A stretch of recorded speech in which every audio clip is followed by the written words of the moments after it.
ત્રિનેત્રમાં આગળ વધીએ તો કાયદામાં રહેવા પર જ ફાયદો છે.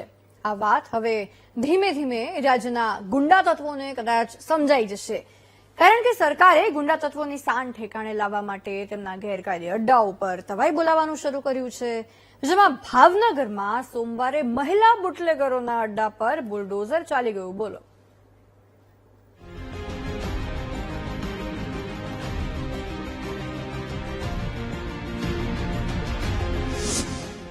બુટલેગરોના અડ્ડા પર ફર્યું બુલડોઝર. ગેરકાયદે અડ્ડા એક ઝાટકે કરાયા ધ્વસ્ત. મહિલા બુટલેગરોએ કર્યા હતા 21 દબાણ. ભાવનગર પોલીસે શહેરમાં વધતી ગુનાહિત પ્રવૃત્તિઓ, ખાસ કરીને પ્રોહિબિશન અને શરીર સંબંધિત ગુનાઓમાં સંડોવાયેલા આરોપીઓ સામે કડક કાર્યવાહી શરૂ કરી છે. 23 માર્ચની સવારથી 8 અસામાજિક તત્વોના રહેણાંક મકાનોનું ડિમોલિશન શરૂ કરવામાં આવ્યું હતું. શહેરના દીપક ચોક નજીક આવેલા આડોડિયા વિસ્તારમાં 4 મહિલા બુટલેગર અને અન્ય કામના આરોપીઓના ગેરકાયદે બાંધકામો તોડી પાડવામાં આવ્યા.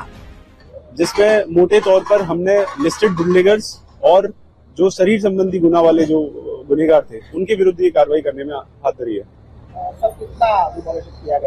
अभी सुबह से लगभग 7 घर और दुकानें, जो 7 लिस्टेड बुटलेगर्स और शरीर संबंधी गुना वाले जो आरोपी थे उनके कार्रवाई हो गई है और अभी जो है 8वें जो है ये गुनेगार के विरुद्ध कार्रवाई चालू है.